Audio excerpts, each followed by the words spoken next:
everyone, it's me again, it's Josh. I'm going to be taking you through Google Jamboard today and how you can use it inside your Google Meet to increase productivity and increase engagement amongst your students. We're going to check out some key features, how to use it, and how it can transform your online classroom. So, it is time for Tech This Out.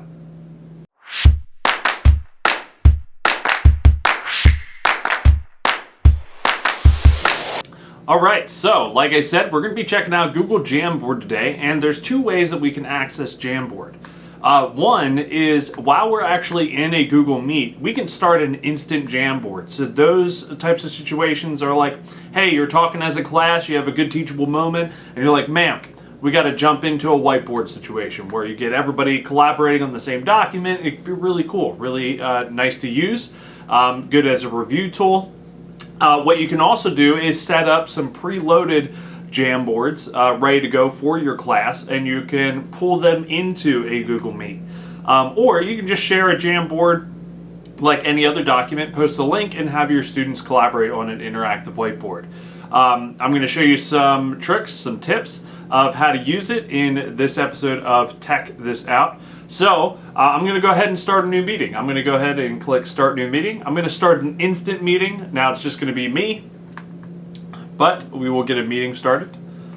And I'm going to go ahead and mute everything. All right, so we have me up on the screen right now.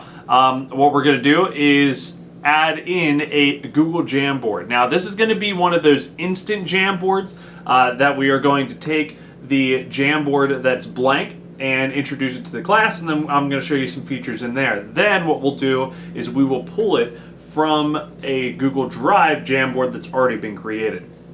So let's do that right now. Alright, so I'm going to go ahead and head down to Activities, and if you haven't checked out the new Google layout that is on the screen right now, what you can do is check out one of my other videos that I will post the link right here that you can check out that explains some of the new features and some of the new layouts that are going on in Google Meet. So if I go ahead and click on Activities, a bunch of activities, we have breakout rooms, which are beneficial to use alongside a Jamboard. So say that you split up your groups, each group has their own page of the Jamboard, you can utilize breakout rooms as well. I'm going to go ahead and click on whiteboarding. If I click on whiteboarding, I can click on start a new whiteboard, and it says use Jamboard to visualize your ideas. I'm going to go ahead and start a new whiteboard. So it's creating the jam right now, and you can see that it is popping up on the screen. And what this will do is it will automatically share a link with the rest of your class so that they have edit rights as well, so that they can start collaborating on the same whiteboard, on the same Jamboard. So I'm going to go ahead and full screen this. What you can do is start off, you can set backgrounds right here at the top, and say that I want dots if you're in engineering of some sort, or I want lines, so say that you're part of a writing assignment. Other features that are cool, we have a grid system, so if you want to do graphing right on here as a math classroom, I know I'm a former math teacher, and one of the hardest things is to try and do some of these things online, transfer some of our written content to online atmospheres. So you can do that in a Google Jamboard. So we have that. We also have some other just generic backgrounds, and you can add your own background as like an image. So say that you are setting up a character plot summary and you want a nice background for your story. And you're doing some animation included in here. So you can do any of those things in the backgrounds feature. You can clear the frame as well, so say that there's too much on the page and you don't want a new page, we can clear that. So I'm going to go ahead and grab this blue background. The features over here on the left are pretty self-explanatory. We have a pen tool in which you're able to choose different styles of pens. You can have highlighters, so if you have text on the page and you want the students to highlight the text or annotate the text. Really good for, say you're reading a Shakespearean play and you want them to dissect and identify what's going on in the plot, maybe highlight some key characteristics or who's reading what. There's multiple different ways that you can utilize this. But the pen tool, if I grab that, I can draw on the screen. Again, I can clear the frame. So once you are drawing on the screen, just one thing I will caution you on, just a side tip from just experience. Make sure that you go over some expectations with your students, just like any other time when you're working in a group. If you're working with a large group of students, we have those people who just like drawing smiley faces on everything or other stuff. So just make sure that you share with your students what the expectations are of using Jamboard in the classroom, whether you're remote or whether you're in the class together. We have an erase feature, so if I draw, let's say a yellow line right in here, and I want to erase, I can take the erase tool and erase it all or just clear the frame. So eraser, we have a pointer object, so I will show you that in just a second. I can do sticky notes. This is great for if you have like a brainstorming activity where you're coming up with ideas. When you're maybe doing the design thinking process, we use sticky notes all the time. We love sticky notes, so we can incorporate those here. So this is my idea. And I can change the color, I can save it, I can put it on the page and keep adding it, and then I use the pointer tool to drag these around. I can actually make it larger, make it smaller, I can rotate it if I want, like a real sticky note, and there is the idea that is stuck to the page.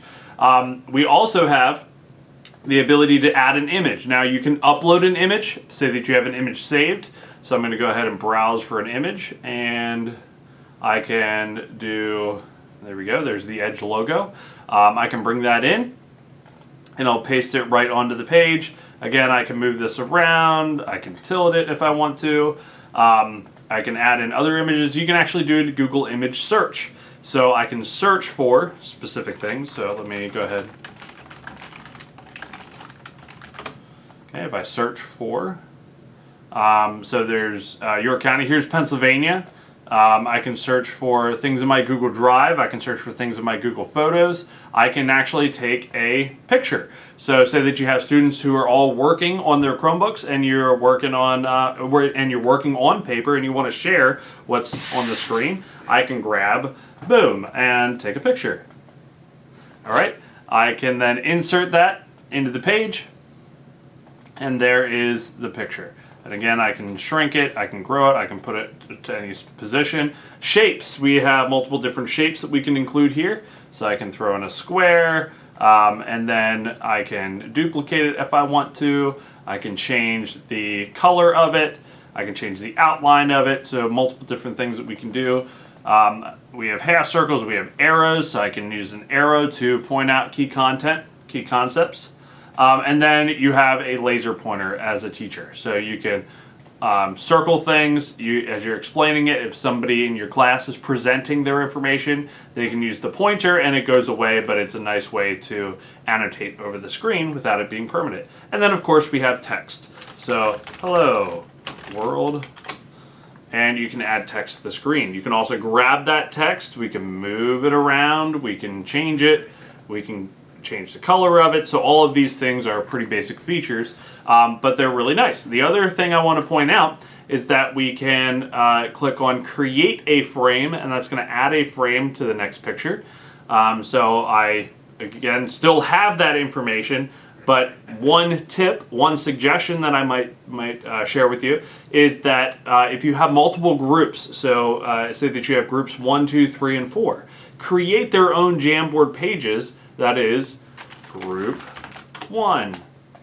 And then the next page is, grab the text again, group 2. And I'm going to go ahead and change the color. There's group 2, and so on and so forth. So when you split into breakout rooms, you say, okay, this group of students, you guys are group 1, you're working only on this page, make sure that you stay on this page. And then you can come back together after your breakout rooms are done, and then you can share what's going on the Jamboards. So again, multiple features that are included here. We have ways to clear the frame, we can add new frames. Now, this is if it's a brand new Jamboard, and what was cool was all of this was contained in Google Meet. So I'm going to go ahead and close this out, and if I want to, what I can do now is actually look at the Choose from Drive. So I can look at my Drive Jamboards that I already have created, so I can choose from Drive. And it'll give me my recent. It has, if I head on over to my Drive, I'm actually going to go to this folder and go to Jamboard Demo. And I'm going to show you just, these are a couple that I found online. If you search for Jamboard templates, a lot of people have put these out here for free.